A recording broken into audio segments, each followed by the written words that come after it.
Scenes may not be suitable for very young audiences. Parental guidance is recommended. Ang programang ito ay naglalabas ng sensitibong eksena at impormasyon. Striktong patnubay at gabay ng magulang ang kailangan.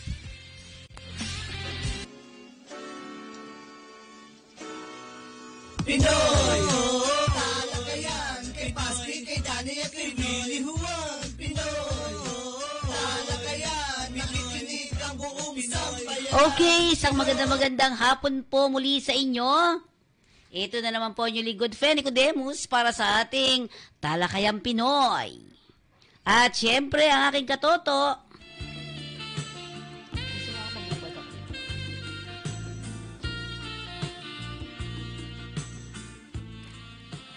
isang mapagpalang gabi sa ating mga minamahal na mga katoto, Luzon, Visayas at Mindanao. Sana'y manatiling nakatuon ng inyong YouTube at Facebook sa aming palatuntunang Talakayang Pinoy dito po sa Kakampi Online. ayan. At syempre dahil mainit ng panahon, walang pasok ang mga bata hanggang Friday. Di ba? Sa buong Pilipinas yan, be. Hindi pwede. Online yata. May online. Hindi din. Wala na talaga. Pahinga talaga mga bata. Kasi yung iba, wala naman silang gadget. Oo, yun. Cellphone, Ay, yun, mahirap. Tsaka yung kahit na nasa bahay, mainit pa rin, tapos walang power. Lalo kung ang bahay nila yero, ang bubong. Ako, saksakan na init yun dahil hindi rin makakapag-concentrate sa pag-aaral, di ba? Correct, oo. Totoo yan. Kaya talagang totally no class, no more yan. classes. Sige po, at tingnan natin, paano pagka mainit? Ano mga pwedeng tandaan natin kapag nagkakaroon tayo ng mga masyadong mainit na mainit? Sige nga, patingin. Ano gagawin mo? Sir? Katoto? Kung meron kang bulsa de hielo. Ayan daw, mga dapat gawin kapag mainit ang panahon. Narito po ang ilan, mga paalala namin sa inyo, ha? Narito ang dapat gawin para malabanan ang init ng panahon at nang makaiwas tayo sa heat stroke, especially yung mga kasing edad ni RB na 60 pataas.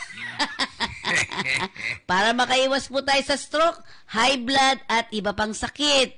Una, kumain ng mga pagkain na magaan sa tiyan. Tinapay, siguro isang tinapay. Huwag tayo kakain ng sobrang bigat na pagkain. Ano ba yung mga bibigat? Kanin na marami. RB. Okay. Kumain ng mga pagkain na magaan sa tiyan tulad ng ensalada, gulay at prutas. Huwag kumain ng maraming karne na nagpapainit sa katawan. Akala ko gumamit madalas Kumain ng madalas pero pakaunti-konti lamang. Ayan, ikaw ba kuya? Tingin sa kagad, sabing kuya. Ano naman ang kinakain mo? Kunyari, bago ka mag-travel, ano mga kinakain mo?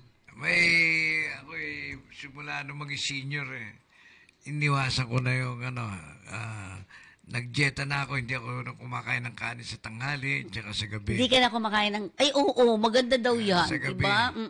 Tanghali tsaka gabi. Okay. Wala na akong kanin yan. Hindi na, oo. So, kapag naman daw, kung kakain ka, pa konti-konti, katulad ni RB, itlog, pero parang 10 naman kinain. Itlog. Panigat niyan.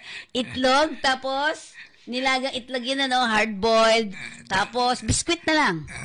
Pero si RB, alam ko... malakas kumain ng kanin. Paborito niyang kilaw Kinilaw? Aba, masarap yan, ha? Okay, uminom ng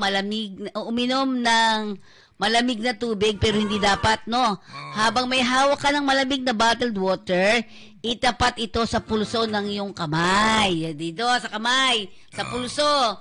Mapapalamig nito ang dumadaloy na dugo. Di ba? Yan. Okay. So, ibig sabihin, iinom ka ng tubig, pero hindi sobrang dami. Unti-unti, pasip hanggang sa yung katawan mo ng lamig, di ba? Yon. Mag-ehersisyo lamang sa umaga o gabi kung saan hindi na gaanong mainit upang makaiwas sa sikat ng araw mula alas 10 ng umaga hanggang alas 4. 10 a.m. and hanggang 4 p.m. lang pag-exercise. Ikaw ba nag-exercise ka pa? Alas 7 hanggang alas 8. Anong ginagawa mo? Nagbibilad ako sa araw. Oo, lapit. Nagbibilad ako sa araw bago mag-exercise. Yon. Narito, ano pa? Meron pa yan? Ano ba? Ito na yung ulit? Okay, yan. Takpan! Hindi takpan yung mukha. Takpan ang mga bintana sa iyong kwarto para hindi papasok ang sikat ng araw. Yan, di ba? Okay, anong susunod? Isara ang mga electrical na kagamitan sa bahay na nagbibigay din ng init tulad ng bombilya, computer, at telebisyon. Hala, hindi na tayo makakapanood. Di ba? Sige, yun. Nakuha natin? Oo. Yan. Ikaw ba, pag natutulog ka, hanggang anong oras ba? Anong start ka matutulog? Wala akong check na oras dahil Okay. hindi pare-pareho. Minsan na alas 10 ng gabi, minsan na alas 12. Ganyan. Sa atin tuloy, ikaw lang pala yun. Sa mga may edad, 5 hours na sleep, no? Pwede na, no? 5 oras na pwede, tulog. Yan. Pwede na yung 5. Oo, yan ha. Piliin ang puting fluorescent light kaysa sa mas mainit na dilaw na bombilya. Ito, yun doon, no? No? Yun. Gumamit ng sapat na electric fan o air coolers. Yan. Sapat na electric fan na. Kung kayo ay may air condition, yung air condition, linisin ang filter ng madalas para makadaloy ang hangin. Takpan din ang mga butas sa paligid ng aircon para hindi pumasok ang mainit na hangin. Yan, sa amin po malamig. Kapag nakatapat sa sikat ng araw ang iyong air condition, gawan ito ng takip o bubong para maharang ang init ng araw. So nakaka-apekto pala. Yung kasi yung init ng araw talaga. Diba? Kasi sa taas, itong sa kabila yung PNGOC, sabi niya, dito ang sarap ng pag-anlamig. Kasi pala, na aarawan yung kanilang aircon. Yun. Nakadagdag ng init yun. Oo. Nahaharang at nakakabawas ito ng lamig ng aircon pala. At magtanim ng puno sa paligid ng bahay. Ang mga halaman ay nagbibigay ng oxygen at nagpapababa rin ng temperatura sa paligid nito. Pumunta lamang. Ito, diba? Kay Bamit, sabi mo, dadalan mo ko ng ano?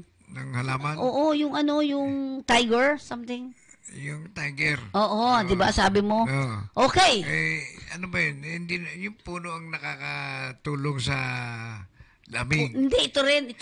Yan, yung tiger na yan, maliliit na yan. Okay. Pumunta sa mga malamig na lugar tulad ng mall at sinihan. Medyo, ano na sabi nila dyan? Pumunta rin tayo sa mga mall, kahit hindi ka namimili. Pwede ka magpalamig lang doon, lakad-lakad lang ng kaunti, Mag-ingat na sa lindol. Tulad ng mall at sinihan, medyo, susunod? Ayun, medyo mag-ingat-ingat din tayo. Kung wala naman tayong gagawin sa labas tulad ng mga may edad-edad, anong sabi? Dapat daw ay manatili sa bahay at duminom ng maraming tubig. Tubig kahit yung yung from the faucet o from the hindi masyadong malamig, okay na yan. Diba? Huwag magkakain ng mga pagkain na parang katulad ng sibuyas. Mainit sa katawan yon, diba, sir? Maganda sa katawan yun. Pero mainit nga iniiwas-iwas natin muna ngayon, di ba? So ano pa Yun po para sa init, no? Ngayon, tingnan naman natin. Ano ba mga balita ngayon? Una, PNP, subukan natin, sir. Sa PNP, bawal daw ang mga tattoo ngayon. Anong masasabi mo? Yung mga mag-a-apply, bago kayo mag-apply, alisin nyo na yung mga tattoo na yan. Pwede siguro kung mag-a-apply pa lang. Pero yung mga pulis nang may mga tattoo, hindi na pwedeng pabura yan. Pabubura daw hindi pwedeng hindi. Pabubura daw. Paano kung buong baraso nga, magkabilang baraso, hindi nga pwede yung ganun. Hindi daw pwede talaga. At sinasabihan na sila, binibigyan sila ng 3 buwang palugit. Diba? 3 buwang palugit para matanggal ang mga tattoo na yan. Mapapangit ang balat mo dyan dahil... Hindi, may mga makabago ngayon eh. Hindi buti- katulad noon, di ba? Buti kung gano'n, parang laser, gano'n. Pagka pinahid mo sa balat mo, Ang dami nga eh, yung mga tattoo na yan na parang may hate, galit, di ba? Oo. Yung mga may nagmumura, yung mga malalaki na mukha, love, yung mga ganyan, kung ano yung mga gusto nyo ipadating, hindi na po pwede ngayon yan sa mga pulis. dapat Diba? nung pa pinagbawal yan. Yeah. Bagay nung araw, nung Ako din nagtataka. natatandaan ko yan, sa mga pulis nung araw, bawal lumita to talaga nung pa. No, di ba? Nung Tapos pa. biglang naging makabago na. Oo, Meron na. Oo. Nung hindi na pinagbabawal, Mhm. ayun, nagsige naman yung mga halos buong katawan, braso. Sa pulis, may nakita kang ganon? Ang dami. Talaga? Oo. Yung lalo na yung mga nakalabas. Oo, yun. Ayaw nila yung mga nakalabas, yung mga nandito, yung mga, hindi dapat. Oh, dapat talaga pagbawal yun. Yan, so pinagbabawal po yan, ha? Dahil hindi ka re-respectuhin ng tao Oo. para kasing kriminal ka ron eh. Totoo yan. Ngayon, buti sana kung nakatago sa loob ng likod, sa parting tiyan, o hita, pero yung lalabas sa binti at saka sa mga braso, ay, hindi ka nais-nais. Hindi talaga maganda, di ba? Oo. Okay. Sige. So, ayan po yung isa. So, heat index, sobrang init. Kaya nga ang mga bata ngayon, mula kahapon hanggang Biyernes, wala na pong pasok. Kasi nga sa sobrang init, baka pwede nga siguro nag-online na lang yung iba, no? Di ba? Yan. Kumustahin natin. Ano bang meron tayo dyan? Okay, tingnan natin yung RTBM. Uy, pero bago yan, bago ka mag-RTBM, tatanungin kita, sir, tungkol dun sa issue ni First Lady. Oo. First Lady Marcos, di ba? At ang ating vice-presidente. Ya? Natatandaan mo yun. May nagsiwalat o nagsabi ng bad shot si First Lady kay vice-presidente, Sara Duterte. Nainis daw siya. Kasi Doon sa nga- binanggit ng tatay ni Vice. Nabangag. Yung word na bangag. So, nainis ang First Lady. Anong masabi mo dun? Kung papatulan mo lahat sa sinasabi ni dating Pangulong Digong, masisira ulo mo. dahil dati na siyang ganun eh. Okay? So, anong masasabi mo nga? Kaya, kumbaga bumibili ka ng produkto, huwag mo nang bilhin. Okay? Dahil masanay ka ba? Kumbaga sana masanay ka, di ba? Kung hindi ka naman, kung di ba naman may kalokohan din yung dating Pangulo natin, yung mga padaskul-daskul na parinig o pasaring sa mga politika yan, Oo. hindi dapat eh. Tulad nga lang ng pamilya Marcos o yung pamilya ni Digong, mga datihang magkakasama yan sa politika at ano. Pero ang alam mo, binabanggit niya, mamaya maririnig niyo po doon sa RTBM. Ang sinasabi niya, sanay na kami sa ganyan. Sabi ni Presidente Marcos, sanay na ako sa mga patutsada. Sa politika daw, manhid na sila. Tama yun. Manhid na sila, kaya hindi na dapat patulan. Dapat ganun ang maging ugali ng mga nakakarinig. Dahil nga, talagang kailangan masanay ka eh. Dahil naging ganun na yung simulat chapul nagpaparinig ng mga kung ano-ano. Parang may sira ang ulo. Dapat hindi na natin talaga patulan yun. Tama yung kay PBBM, kay Bongbong. Dahil nga, baka kahit na wala kang sakit, magkakasakit ka, kaisip, ba't magagano na sinasabi, di ba? Oo. Pero kaya siguro hindi ako pwede sa politika, no? Kahit sa barangay. Bakit? Kasi siyempre dyan ang dami mga chismosa, no? Di ba naging kagawad ka? Hindi. Treasurer. Dati. Okay. Bagay, hindi naman halal yun. Ibig sabihin, nabahagian ka rin ng politika doon dahil... Yun nga, kaya nga tumigil ako ayoko, hindi pala maganda. Oo. Di ba? Pagka hindi ka sanay dyan, talo ka. Oo. Diba? Dito nga lang sa kakampi, pag medyo may naririnig kang sama ng loob mo kagad kasi hindi mo ginagawa, di ba? Oo. Yun. Diferensya pala yun, di ba? Talagang may depresya. Oo. So, ibig sabihin, kailangan talaga pag kayo nasa politika, medyo konting manhid ka lang talaga. Di ba? Tsaka mahabang pasensya. Oo. Ang maasar, talo. Oo, mainis Yun. talo. Okay, mag-RTBM muna po tayo. Tingnan natin. Dito sa ating Talakayang Pinoy. Pamahalang nasyonal sa power outages po sa Occidental Mindoro. Power outages po. Ay, sa ngayon, nagka-problema nga dahil hindi isang planta bumagsak. Alam mo yun, dahil sabay sunod-sunod yan, sunod-sunod nag-trip kung tawagin. Pero dahan-dahan naman bumabalik. So, ang power supply natin ay sapat naman. Nagkaka-red and yellow lang tayo na alert. Pero sa kasalukuyan, nakikita namin, dahan-dahan bumabalik sa normal na naman yan. Maayos na natin yung mga naging problema, yung technical problem dun sa mga planta. At maraming nakikita ko sa news, baka meron daw na nagsabotahe. Pinag-aralan din namin yan, wala naman. Talagang mabigat lang talaga ang load, hindi kinaya tsaka nagka-technical problem, may pyesa ro na kailangan paltan. Kaya yun ang ginagawa ngayon, binabalik na dahan-dahan. So far naman, meron konting yung mga iba nag-power outage, pero pagka naayos natin ito, pagka naayos natin yung mga nag-trip na power plant at saka mga substation, babalik na naman tayo sa dati. Okay. Magandang hapon po. Good afternoon. Marami po kayong tinitingnan paraan para sigurado na stable ang supply ng kuryente rito, yung mag-tap ng mga probinsya malalakas ng kuryente, solar energy. Alin po rito, Mr. President, ang pinakamabilis at how soon will it happen? Ang pinakamabilis solar. Dahil ang solar, wala, basta kung meron kayo ng solar cell, pwede nang gamitin ka agad yun. So yun ang talagang pinakamabilis. Pero ang long-term solution dyan, hindi lamang yung solar. Kasama sa long-term solution yung solar, yung wind, yung hydro, yung geo, lahat ng ating makuhanan ng power ay pinag-aaralan natin at pinapatibay natin ang sistema. Pero sa Mindoro, both Oriental and Occidental, ang long-term solution is yung submarine cable para makabit na sa grid.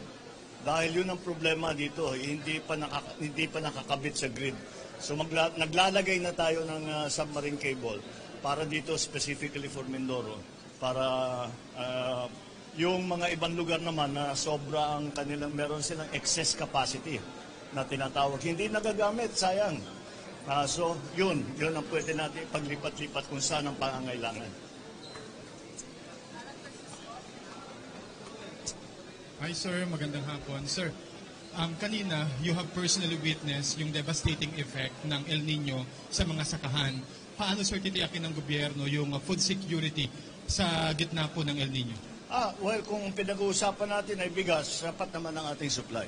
Hindi kailangan mag-alala ang tao. Yung mga area, sa katotohanan, yung mga area na may patubig, tumaas pa yung ating naging ani, yung tons per hectare natin. Pero siyempre marami pa, kagaya rito, siguro mga 50% lamang ang irrigated. So yung iba talagang nahirapan.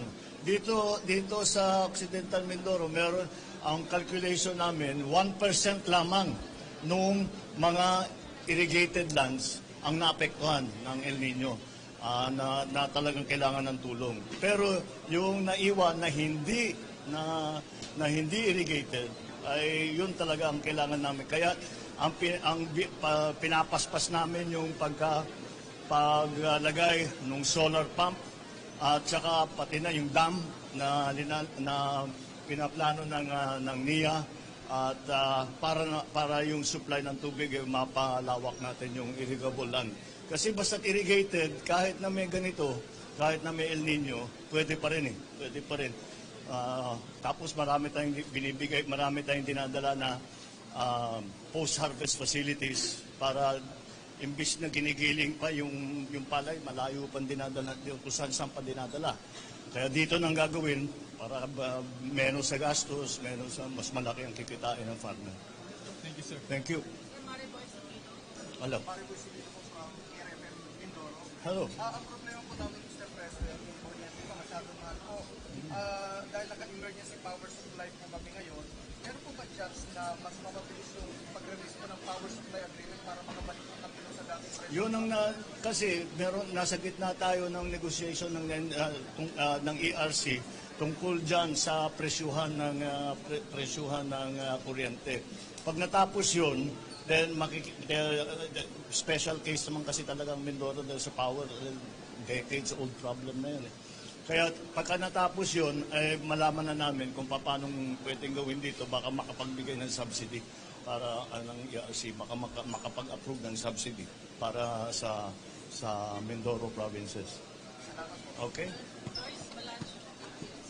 Hi, President. I'm here, sir. There you are. Yes. Sir, how do you feel about the sentiments of First Lady Liza Marcos over Vice President Sara Duterte? Will it affect your working relationship with the Vice President and also your reaction to suggestions that it's timely that she be replaced in the cabinet? Why?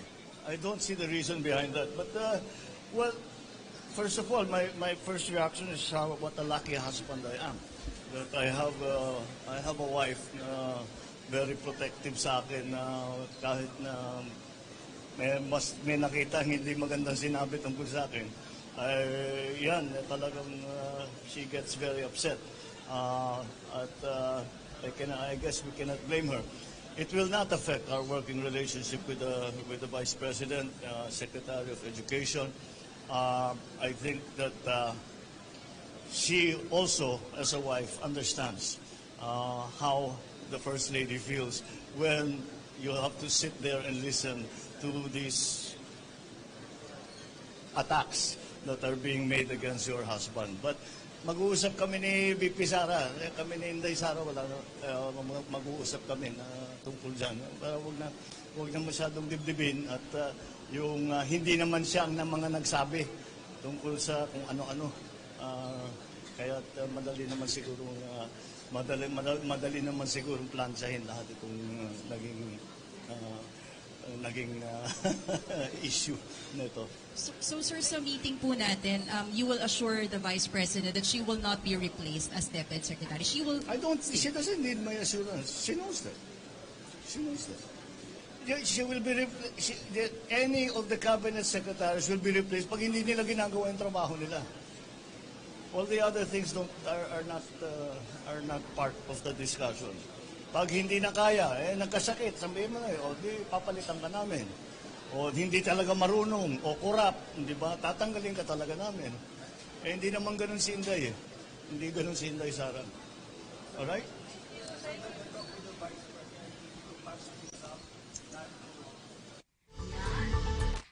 Alam ni Bongbong talagang pinagkakagalit na sila eh. Ganun ang politika eh. Oo. At saka talaga manhid na raw sila sa ganyan, di ba? Yon. So definitely, ang tanong ko sa iyo kanina, nasagot na ni Presidente. Hindi aalisin. Alam din daw ni Sara yon, di ba? Ganun talaga di ba? Politika ka Politika kasi, di ba? Yon. Yung pag kumagat ka dyan, inistalo ka. Ikaw nang aalis. Ako ganun nainis ako, di umalis ako. Di ba? Pero sa akin, nang kasaysayan ko sa politika, lahat ng nagalit sa akin namatay. Talaga? Inistalo namatay sa inis, yung sana na-stress. Na-inistalo kasi tinatawanan mo lang. Nakatawa. Ganun pala dapat? Dapat nakatawa ka lang sa problema. Hindi, halimbawa may nakagalit ka. Di ba sa isip mo na inis ka pa din? Di ba nandito yun? O di ba? Hindi ka ba apektuhan ng ganun? Bakit ako mainis? Hindi nga totoo yung sinasabi. Di mga paninira. Ba't ako kakagat doon? Hindi naman totoo. Oo nga. Di pabayaan ko sila mainis na sila yung naninira, sila yung nagpapatotoo. Yung nakikinig naman hindi naniniwala. Okay. Di, Tama, di ba? kaya ako walang problema, hindi nalulukot ang mukha ko. Yan. Kaya hanggang ngayon, ganyan pa edad mo, no? Okay, atin namang tingnan, ito namang isa na to. Pagbili ng pinakamabilis na cruise missiles ng Pilipinas. Ito rin tinuturing na game changer. Sabi kasi dito sa balita na to, itinuturing ng National Security Council bilang game changer ang pagbili ng Pilipinas ng BrahMos missile system na pinakamabilis na cruise missile sa buong mundo mula sa India para mapalakas ang coastal defense daw ng bansa. Ito'y nasa gitna ng modernization sa defense capacity ng bansa sa pagharap sa umiigting na agresyon ng China sa West Philippine Sea. Tanong mo kung magkano? Ito na. Magkano? 375 million US dollars. Ito pala yung nilagdaan ng pan 2022, di ba? Parang pa ni Digong. 2022 pa pala yan. Hindi naman kinumpirma ni Malaya kung nakarating na sa Pilipinas. Nakarating na ang naturang BrahMos missile system. Okay? Pakinggan natin ang sinabi ni Malaya. Diba sabi niya nga, inilarawan ng Malaya na maaring matamaan ng BrahMos missile ang targeted sa oras na pumasok ito sa exclusive economic zone ng Pilipinas. Pero hindi po tayo nakipaggera, di ba? Okay, tingnan natin. Ilang piraso yun? Marami-rami nata rin yan. Talagang dapat marami kasi marami yung kalaban. Okay, tingnan natin anong sagot ni Sir Malaya dito. Okay. Teka daw. Pero, tama ba bumili? Ha? Pagbili nito ay pinakamabilis na cruise missiles ng Pilipinas. O, di ba? Anong masasabi mo dun, sir? Okay, tingnan natin. OFW yan kasi nakikita namin na may pumupuntang mga barko ng mga Amerika. Hindi naman nakakaano sa atin. Hindi. Wala naman tayong plano na makipaggera sa totoo lang. Pinapalakas lang natin yung depensa natin. Kaya nung sinabi ko nga kanina, nagpapagawa tayo ng magagandang wall, bumibili tayo aso, may flashlight, di ba? Yung mga ganong klase. Kung pwede tayong bumili ng baril, bumibili tayo ng baril. Pero hindi ibig sabihin na gamitin natin yun laban sa ibang bansa. So wala pong kailangan ikabahala yung ating mga kababayan. Mga OFW. At mga OFW. Sa mga ating po kababayang OFW na nanonood ngayon, alam ko po na napapanood nyo sa balita na may mga balikatan exercises at mayroong mga tensyon na nangyayari sa West Philippine Sea. Huwag po kayong mag-alala, ang inyong pong mga pamilya ay nasa magandang kalagayan at hindi po planong makipaggera ng Pilipinas laban sa ibang bansa. Tayo lang po ay makikipaggera kung tayo ay lulusubin. Ngunit wala naman pong yatang ganung intensyon ng kahit anumang bansa. So, chill lang po tayo. Wala po tayong kailangang ikabahala. Salamat po, sir. Alright. Yun, okay. So, talagang sinabihan na tayo na hindi talaga makipaggera tayo. Diba? Talagang hindi tayo ubre. Hindi, pero meron mga BrahMos na yan, di ba? Unti-unti na tayong bumibili-bili ng pang-depensa lang naman. Kaya nga. Di ba? Pang-depensa. Kaya wag nilang mamaliitin ang Pilipinas. Maliit man daw to, labuyo ito, oy. Yeah. Yung tapang ng anghang nito, ingatan nyo. Sige, tingnan nga natin ang Balikatan Exercise 2024. May 14 o 15 na mga kasama dyan. Hindi naman lahat, no? Pero yung iba kasi observer. Tingnan natin.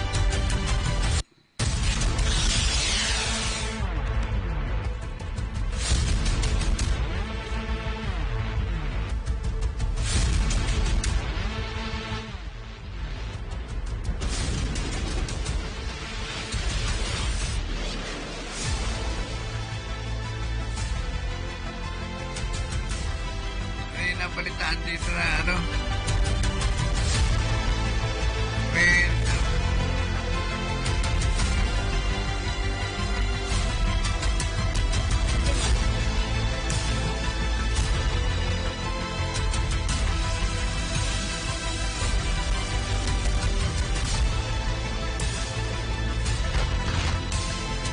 As coastal nations, the United States and the Philippines share the vast expanse of the Pacific Ocean. We understand the importance of maritime cooperation in addressing the complex challenges that threaten peace and security in our region. Together, alongside our like-minded partners, we are fully committed to upholding a stable and prosperous Indo-Pacific.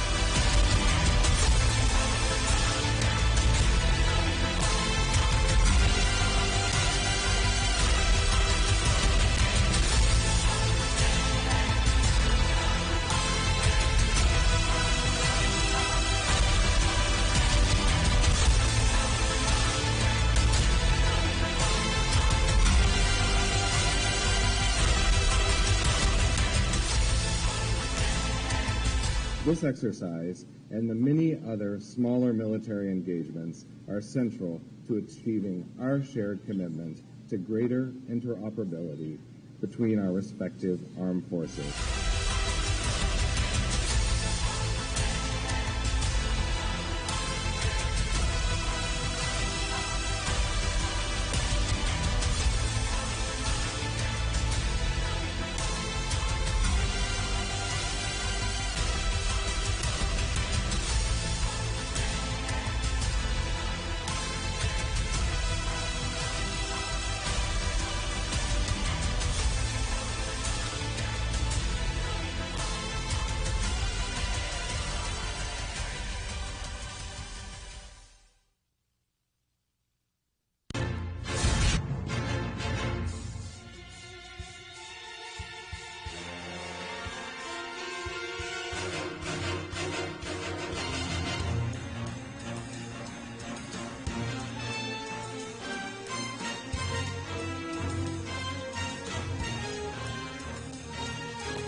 The Armed Forces of the Philippines, AFP, and the U.S. military will conduct the 39th iteration of Balakadan, the largest annual bilateral training exercise between the Republic of the Philippines and United States of America.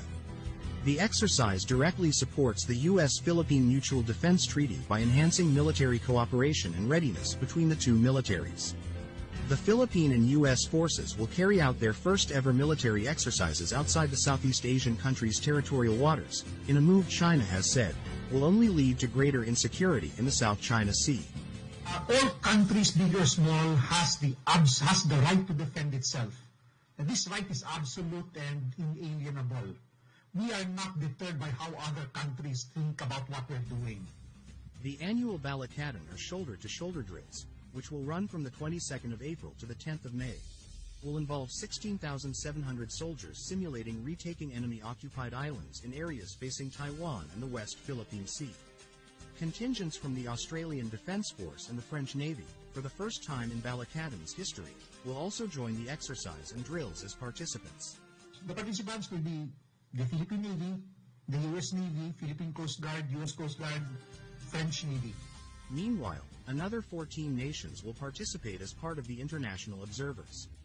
These are the like-minded countries of Brunei, Canada, France, Germany, Great Britain, India, Indonesia, Japan, Malaysia, New Zealand, Republic of Korea, Singapore, Thailand, and Vietnam.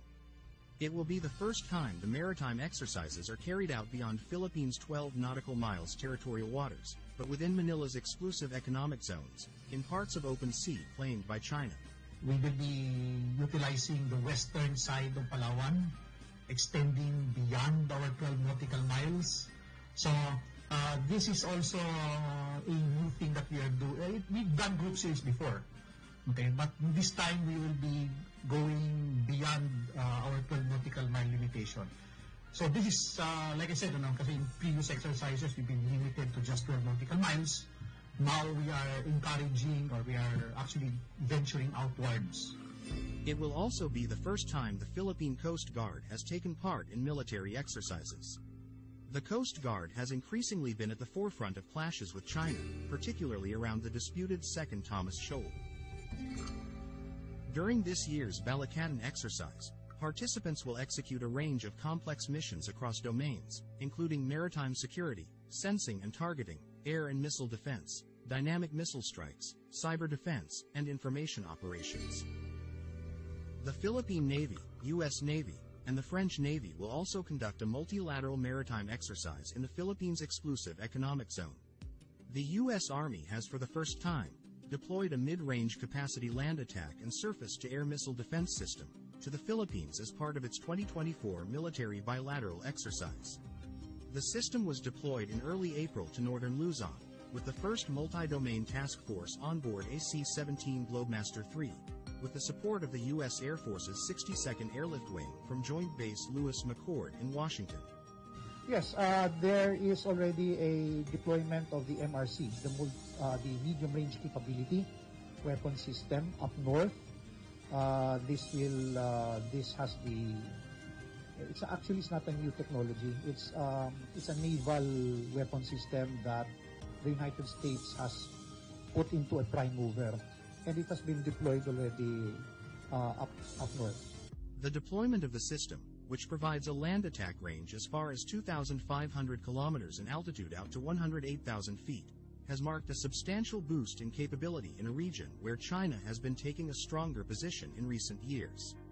The U.S. Army's new ground-based launcher, capable of supporting Tomahawk cruise missiles and SM-6, appeared for the first time in the Indo-Pacific in a deployment to the northern Philippines, near Taiwan for military drills. Mid-range capability, also known as the Typhoon weapon system, is a Lockheed Martin design that takes the naval Mk.41 vertical launch system and modifies it for land-based operations. These launchers form a core component of the U.S. Army's new multi-domain task forces, which were created to address the wide range of threats faced by Russia and China. The Typhoon battery, composed of 4 launchers, a command center, and associated logistical vehicles, is assigned to the task force's Strategic Fires Battalion, further comprised of high-mobility artillery rocket system and Dark Eagle hypersonic batteries. In this first-ever deployment, the first MDTF stationed out of the continental United States at Joint Base Lewis McChord in Washington deployed Typhoon on a U.S. Air Force C-17 Globemaster. Over 8,000 miles and 15 hours later, America's first ground-based cruise missile launcher since the Cold War rolled onto Philippine soil at an unidentified airfield in northern Luzon for the bilateral U.S.-Philippine Ground Forces exercise. In recent years, bilateral activities have shifted to include higher-end drills, such as coastal defense, amid the Philippine military's shift from internal security operations to archipelagic coastal defense. From northern Luzon, located along the first island chain separating mainland Asia from the open Pacific, supposedly the area to which the system has been deployed for the military exercise. Typhoon's missile system could cover not only the entire Luzon Strait but also reach the Chinese coast and various People's Liberation Army bases in the South China Sea. The MRC deployment aims to enhance Philippine maritime defense capabilities while bolstering interoperability and readiness within the U.S.-Philippine alliance. Questioned as to their role in the largely maritime and air domain of the Indo-Pacific, the U.S. Army highlights Typhoon as their contribution to providing fires in a combined effort with other military branches, such as the Marine Corps and Navy. Harrington stated that the system delivered a credible, land-based maritime strike capability during the activation ceremony of a second Typhoon battery earlier in the year. In addition, the Philippines Department of National Defense signed a deal with Israel's Ministry of Defense and manufacturer Rafael Advanced Defense Systems for 3 batteries of the Spider in 2019. The agreement, worth $6.8 billion, is part of the AFP modernization program's Horizon 2.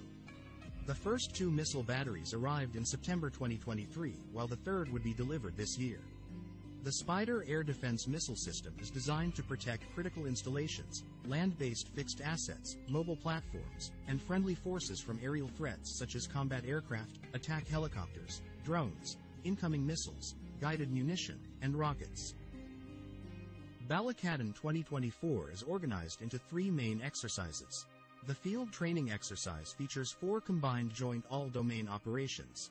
This includes exercises in protecting key terrain in Luzon and Palawan in support of territorial defense, rapidly moving long-range precision strike capabilities, and using them in targeting simulated threats, tracking simulated air threats and targeting them with multiple air and missile defense systems, and integrating multilateral air and land platforms to increase awareness of the maritime security situation. Exercise forces will conclude by targeting simulated enemy forces and sinking an enemy ship. Officials said in interviews that in one operation, troops will simultaneously secure 2 islands along the western and northern coasts of the Philippines before transport. Ano ang closed fishing season? Ito ay pansamantalang pagsasara ng ilang bahagi ng ating karagatan, gaya ng Northern Palawan, Visayan Sea at Zamboanga Peninsula upang makapagparami ang isda gaya ng galunggong, tamban at iba pa. Makiisa sa Department of Agriculture Bureau of Fisheries and Aquatic Resources sa pagpapatupad ng closed fishing season tungo sa malinis at masaganang karagatan. Welcome to Gem Resort. Feel like home.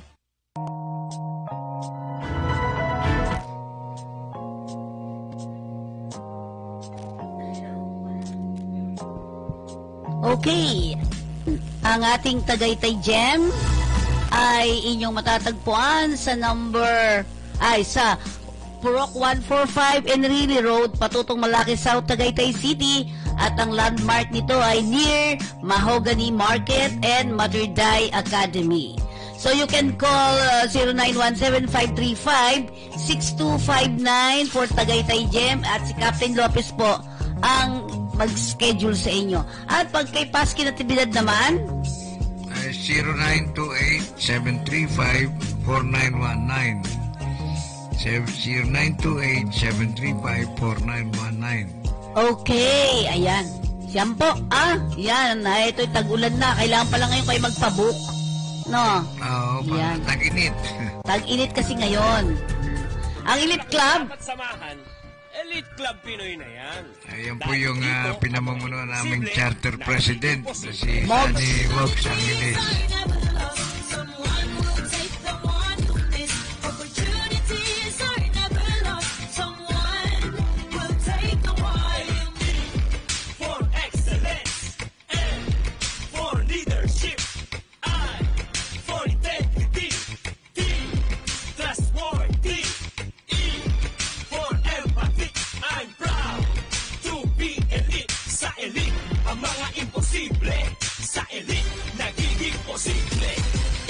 Opportunities are never lost. Someone will take the one you miss.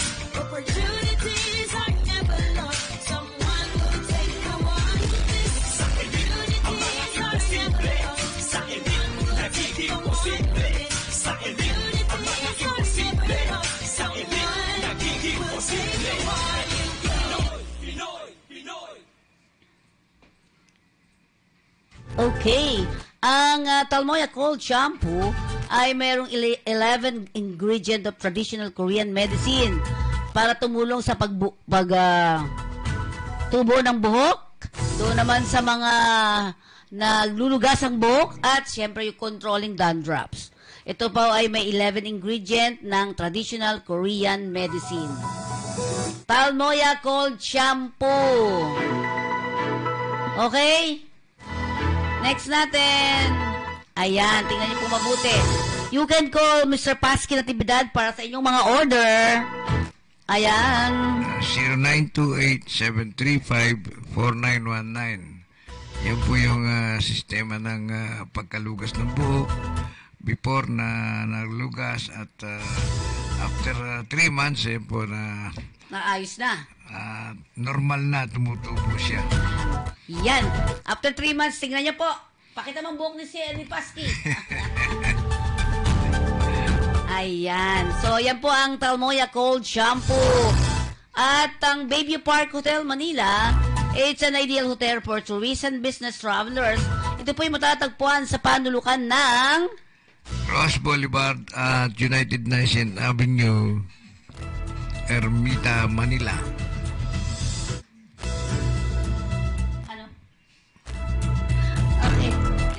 Okay, 10 minutes na lang? Okay, sige. At syempre po, ayan, ang tanong natin ngayon, magkagera ba o hindi? Hindi siguro yan dahil pare-parehong natatakot siya sa lalong-lalo na yung mga presidente niyan. Oo. Presidente ng China, presidente ng US, yung malaking bansa. So, girian lang? Nag-iisip din ng ilang beses yan para Kasi pagka nagsimula yan, talagang yung tinatawag na Third World War, Hindi mangyayari yan. Katapusan na ng mundo yan kapag nangyari. So, tsaka hindi mangyayari talaga. Di ba? Hindi mangyayari dahil sila nga rin lalo sila may malalaking posisyon sa mga pangulo ng bansa. Siyempre, natatakot din yan na mawala yung posisyon nila at magkamatay sila kasama yung mga pamilya. Na talagang mag-iisip ka kahit na tayo nga hindi nakapwesto ordinaryong tao, nag-iisip tayo kung Sila pa kaya? Kung magkakagera may matitira pa kayang taong buhay sa mundo. Yun. Yung mga sinasabing missile niyan, panunaw na sa mundo yan Yan yung tinatawag na tutunawin na tayo dyan, yung walang matitira. Yun. Okay, at medyo wala na naman po tayong oras. Batiin mo yung mga babatiin mo, sir. At muli nating binabati ang ating mga katoto na samahan ng aming mga samahan. pogi. Mga samahan ng mga pogi at mga machiks. Okay. Sige, sino-sino yung mga babatiin mo? Batiin mo na. Yung grupo po ng Philippine Coast Guard na magigiting na general ng Coast Guard. Si Admiral Hill Gaban. Siya po yung pinuno ng Philippine Coast Guard, Commandant.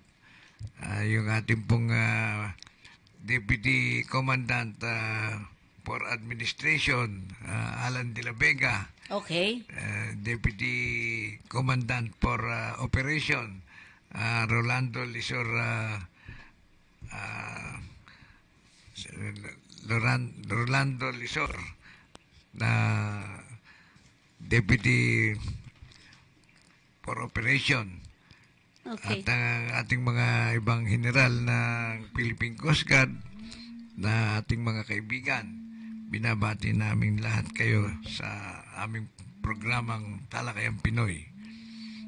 Sa ating mga kasama rin to, mga kaibigan sa Philippine Coast Guard Auxiliary, lalong-lalo na ang aming DAS, yung Director for Auxiliary Service, si Captain Lim, Captain Reynaldo Lim.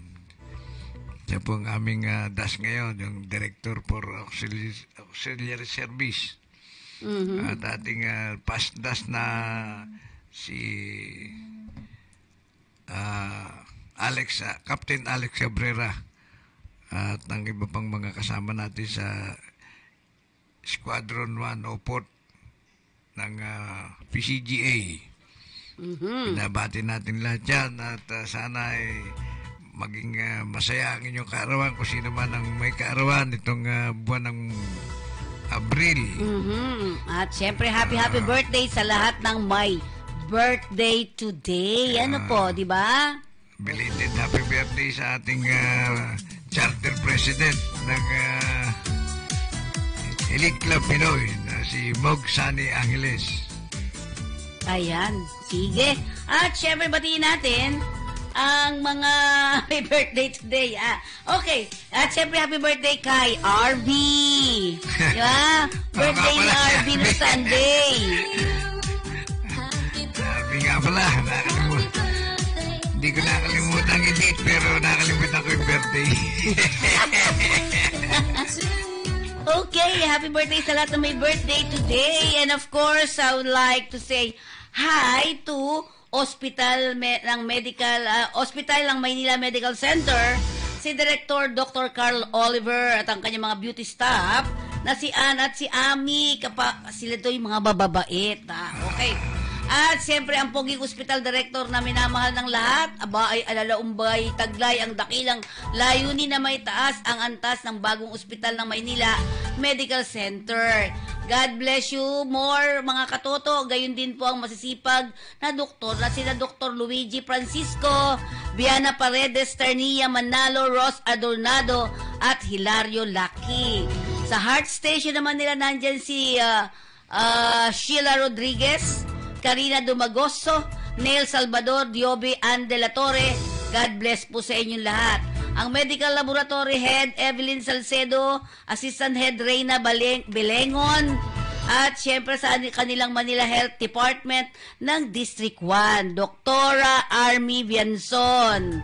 Ang Manila Head Department District 3, Head Dr. Romy Cando. God bless po sa inyo. Ayon kay Katotong, Paski Natividad. God bless you. God bless. At sabi nga si Dr. Pelio Cuwa Sampilo, head naman siya ng Magsaysay Health Center. Tondo, Manila, Buting Registered Nurse Karen Dalida and staff. At hi to NBI Quadros, Attorney Angelito Magno. NBI DDO Attorney Dave Segunyal. God bless you more po mga katoto dyan. Sa LTO-IID Chief Attorney Roque Berzoha III and HD Investigator Miss Everme Competente. And hi to LTO PUBRC Chief Levy Almozara. LTO NCR Assistant Chief Hansley Lim, LTO Pasay MB Registration, Chief Kiwi Basinang. LTO Pasay, Licensing Chief Maria Paquita de la Cruz. And LTO Tayuman Chief Raymond Kibang. God bless po sa inyong lahat. And more power. Yan. At syempre, tayo po ay nagtatapos na sa ating programa ngayon, di ba? Pero Katotong Paski, magbigay ka muna ng mensahe para sa ating mga kababayan. Magandang gabi po sa ating mga kababayan, mga katoto, sa ating lahat. Ang isa pong mensahe na nais kong ipahayag sa inyo ay ang manatiling huwag maniwala sa mga kasiraan ng bawat isa, lalo na sa mga politikong tao. Yan po yung number 1 na makasisira sa ating pagkatao kapag pinansin natin yung mga marites na yan. Marites Marisol, naku, nasa na kayo? Ayan. Kaya kailangan mga katoto, magkaroon tayo ng mga sariling kuro-kuro o ating pag-aralan kung ano yung paninira ng bawat isa, na alam naman natin na yung taong sinisiraan ay hindi ganun. Katulad nung nadinig natin sa issue ng Vice Presidente na si Sara Duterte. Aalisin daw dapat, ano? Yun. Ano sabi ng ating mahal na Pangulong Bongbong Marcos Jr.? Hala, manhid na kami dyan. Matagal ng kwento yan. Kaya napanood na yan. Kumbaga bumenta na yan. Sa salitang kanto. Bumenta na yan. Napanood na natin yan. Kaya yan, huwag na natin ulitin. Huwag na patulan. Huwag nang patulan. Huwag nang pahabain. Huwag nang guluhin yung sarili. Yan po mga katoto ang pinakamagandang mensahe na dapat natin tandaan. Alagaan natin ang ating sarili, alang-alang sa ating pamilya. Mga bagay na dapat mong ginawa, kalagan ng kanin sa paa, imulat ng iyong mga mata. Mapagpalang Ama,